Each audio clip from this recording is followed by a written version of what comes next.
Greetings, dear ones. I'm Kryon of Magnetic Service.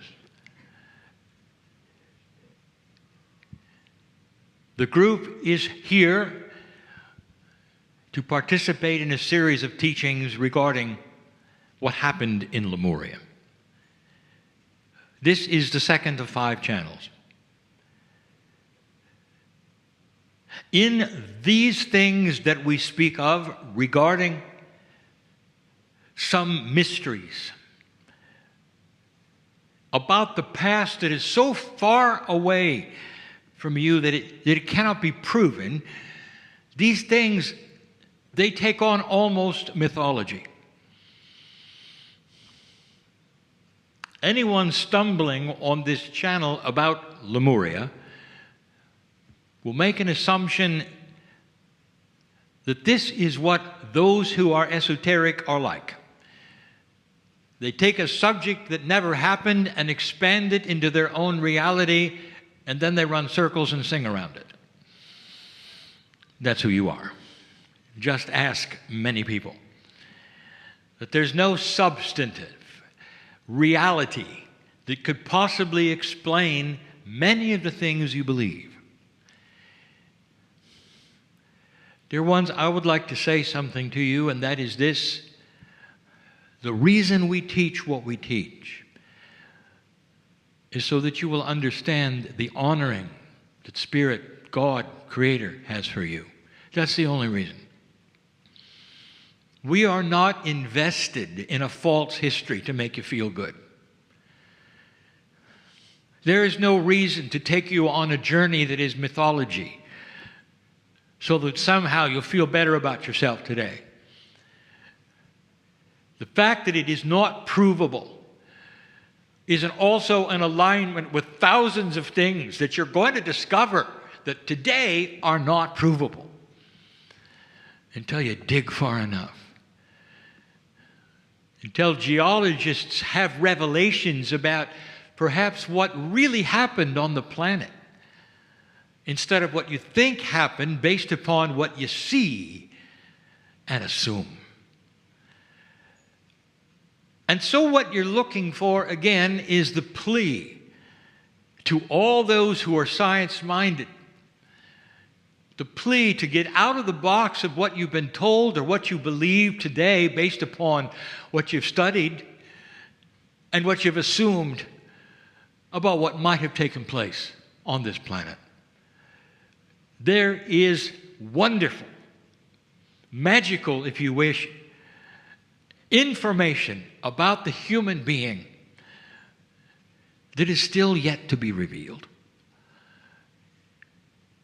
Part of the issue has always been that part of your planet which has decided to become spiritual in groups that you join.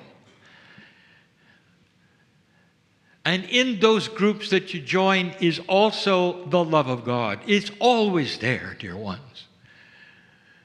It's so interesting that the groups you might join and sign up for and have labels and buildings that you might go in, that group will then sit down and tell you in a hushed voice, remember, we're the only group that's correct. And right away, you should get up and leave. Because you can't sequester the rules around the love of God. No one can. It's grander than anything you can even possibly conceive of. What happened here is magnificent. And the idea that the Pleiadians came from another star system and altered your DNA, far-fetched, unprovable today. And in 50 years, it's in your books because there's no other explanation. Or they came to give you the truth and the proof because you're past another marker, perhaps, of consciousness that says human beings will never make war again and we're ready for the next shift. You are going to meet your star family. You have to. It always works that way when you're ready. And when you're ready, dear ones, it's going to be with a higher consciousness of humans looking just like you, who don't have multiple boxes of belief around the earth that would kill each other if they didn't do something right. The boxes may remain in a higher maturity of consciousness that says we are one of many ways to worship and love this God inside. It's our way, it's our culture, not their way, but they can do it too. Isn't it good that we can all love our own way? That's maturity. That's maturity. And the way it is today, dear ones, is not. The love of God exists in almost every belief system on this planet, and that is why they cling, each of them, cling to the fact that they're the only one who's right because they have their miracles.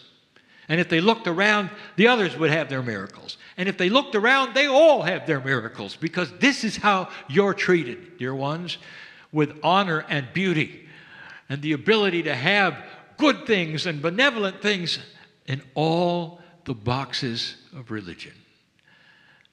They don't look around enough to know it's everywhere, but they will someday.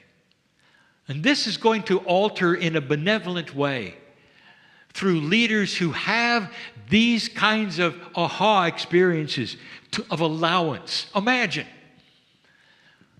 Take the leader, for instance, of the biggest belief system on the planet.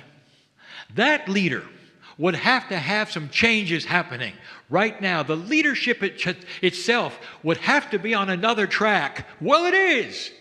Did you notice? Did you notice the track it was on? And it got replaced by another pope? You think that's all an accident in what we're talking about? This is what we are itemizing, and you're seeing it in your news. These are the things that we are speaking of. Geologists, listen. What is it that rewrote everything you thought you knew about how long things take on this planet? Many of you in your lifetime watched Mount St. Helens explode. It rewrote everything you've been taught. And you know it. And if you're listening to this, you know what happened. You thought some things simply took thousands of years to be this and that, and everything moved slowly. And in moments, you got to see the same effect. And that would indicate that perhaps this planet has done a lot more volatile or different things than you ever imagined.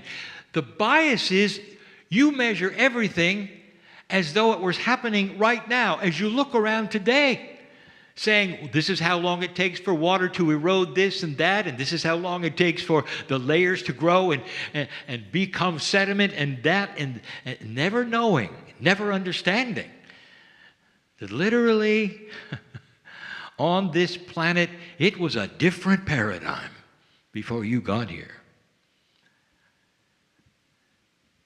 Lemuria existed, and we have told you that it is the result of one of the hot spots of this planet where the magma was close to the surface and it was building up.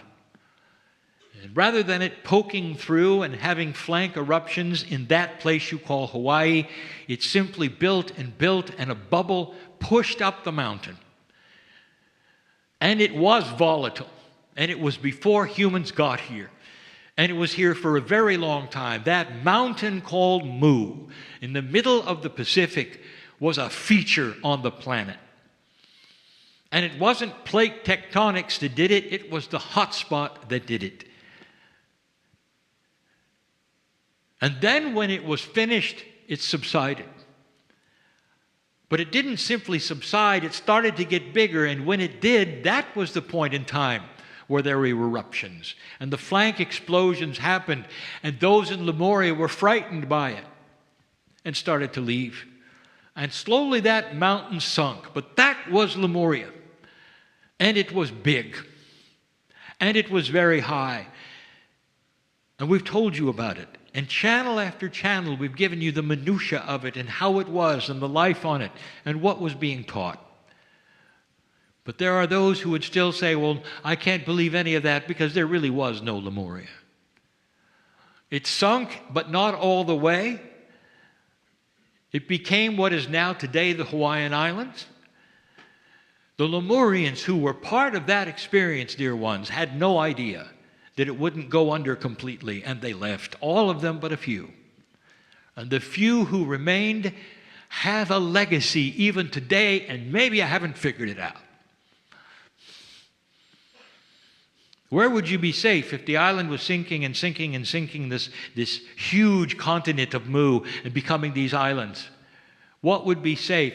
It would be in the valleys and the crannies as far back in as you could get. As the ocean started to encroach upon your beaches, you would retreat to that was your mountains, which then became the shore again, and over and through a long period of time. But you would survive, and you would survive, and you would survive. And the ones who survived the most were on Kauai.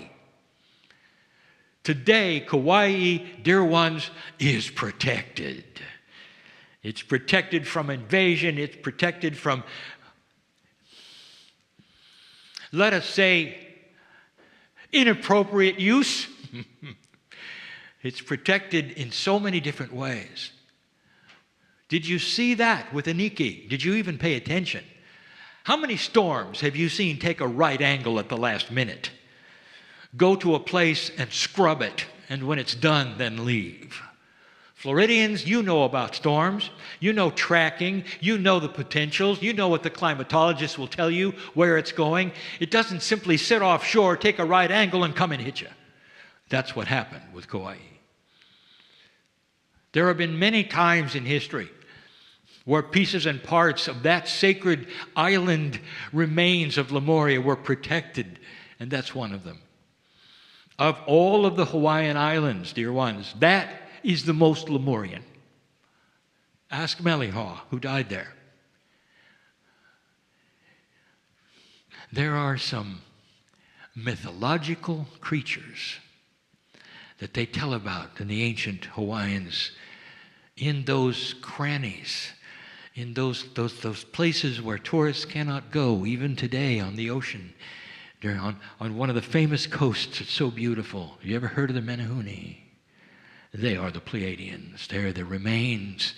And they were mystical because they still had the magic.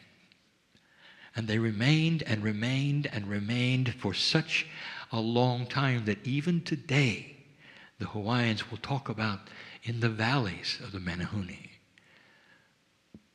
There is no proof that the mountain of Lemuria existed. Geologists, if you could go down onto the sides of that sunken mountain, you wouldn't have to go that far, maybe 600 to 700 feet. You want to go more than 400 because you want to get below the lowest sea level recorded in your history. You want to get hundreds of feet below a time when any history ever said there was sea there. A time when you believe it was always ocean. And then there's something about lava. It preserves things.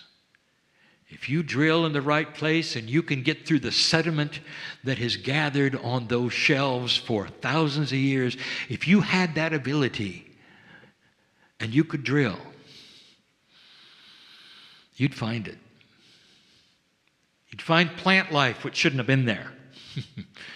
Preserved, not oil. Preserved, because that's what lava does. It encompasses things and they stay as they stay. And perhaps there will be a technology where someday you will be able to look inside these things and say, there are structures, there's history before history. It looks like this used to be pushed up higher.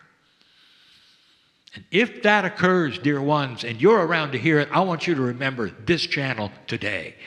Maybe, just maybe, the things we speak of that magnify that which is a human being are right and true and accurate and not mythology and not meant simply to entertain those who you call New Age. Science is going to start catching up with things that used to be eye-rolling, and it begins now. The difficulty you're going to have, dear ones, is that it will not necessarily get to your schools. unless there are forward thinkers who create it and make it happen.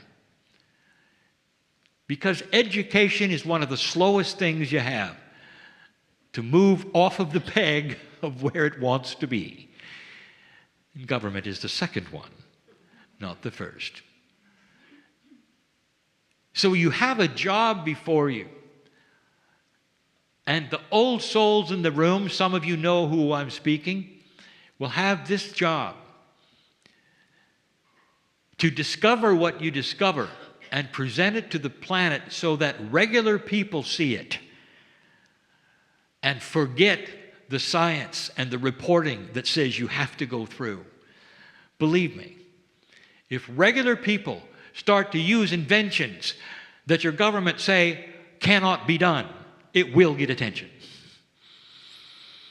If the way of reporting science and that in discoveries of academia, you skip it and instead you go right to the public and you go right to the internet and you show them and you tell them and you ask them for them to participate and them to discover, you're going to find that academia is going to sit there with egg on its face. If you had gone to academia, if you had gone to the universities, if you'd gone to the government, it might take decades. You go to the public, and they're going to be using it even before the government acknowledges it exists. This is a new paradigm, and you have the tools, don't you?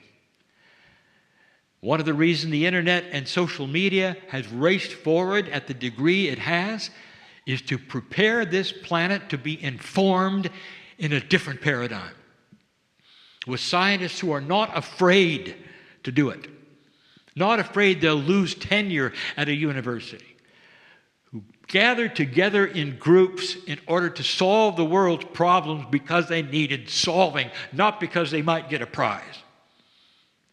That's happening. Watch for it. These are changing times. Lemuria existed. The island was there. The big one, the small continent, was there. And there's so much that was beautiful that happened upon it. You're a very, very young society. And you're just now coming out of a dark age, dear ones. And you're going to see changes, and we've told you, that may surprise and shock, and yet an old soul may sit back and smile and say, here it comes, the beginning of the beginning. We'll tell you more, but later. And so it is.